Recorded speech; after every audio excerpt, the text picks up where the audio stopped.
Gratitude in Financial Struggles. Healing Parables. The Baker and the Art of Gratitude. Once upon a time, in a small town, there was a baker who was a master of his craft. However, he was deep in debt, and to manage his financial difficulties, he worked in the bakery during weekdays and sold his cakes at the Christmas market on weekends. As you may already know, at the market, the baker had a stall neighbor who sold candles and Christmas decorations. The baker and his neighbor became friends, and during quiet moments, they always had interesting conversations about money and life. One chilly winter morning, as they both stood behind their stalls, the baker shared his worries with his neighbor once again. "Do you think, neighbor, that once we pay off our debts, we might ever become rich?" the baker asked. The neighbor, after listening carefully, said, "You know, real wealth isn't about how much money you have. It's about health and good relationships with loved ones. Money comes and goes, like breathing in and out, as we've already discussed. We've also realized that our debts gradually melt away like a snowball in the spring sun. But since I believe that wealth is health and good relationships with loved ones and friends, consider me already rich." The neighbor laughed, and the baker smiled, seeing how his neighbor truly cherished his wealth. "You know," the neighbor continued, "I'm also grateful for my debts and for all the money I receive and spend." "Are you?" The baker pondered these words, still struggling to understand how he could be grateful for money when there was never enough, and how he could be thankful for his debts. "How can I be grateful for money when I'm paying off my loans?" the baker argued. "I have to give away so much money for my debts, and it's hard to feel grateful in that situation, honestly."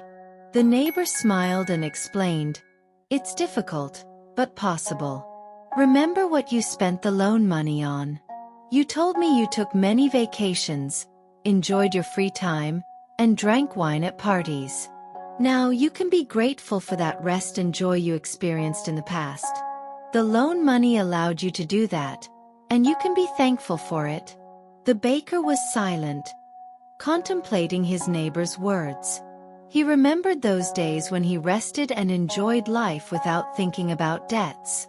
Yes, he was indeed happy then. "Well, what about everyday expenses?"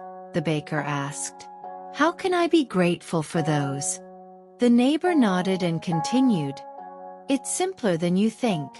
When you buy food and pay for your home, you can be grateful that you have money for that. It's good that you can afford food and a roof over your head. Think about how wonderful it is that you can provide for yourself, and that's really great." The baker thought again and began to understand. He took a deep breath of the cold Christmas air and slowly exhaled, feeling his tension gradually fade away. "You're right," the baker said, smiling at his neighbor. "Thank you for your wise words. I feel much better. And I truly feel grateful because my debts made my talent as a baker and a bit of a businessman flourish since I had to find a way out. This situation made my brain work after a long rest, so I can indeed be thankful for the debts." "Great," the neighbor said, patting his baker friend on the shoulder. From that evening, the baker began to practice gratitude for the money that came and went. He realized that real wealth lies not in the amount of money but in health and relationships with loved ones. Every day he found a reason to be thankful, and it helped him cope with financial difficulties and live more calmly and joyfully.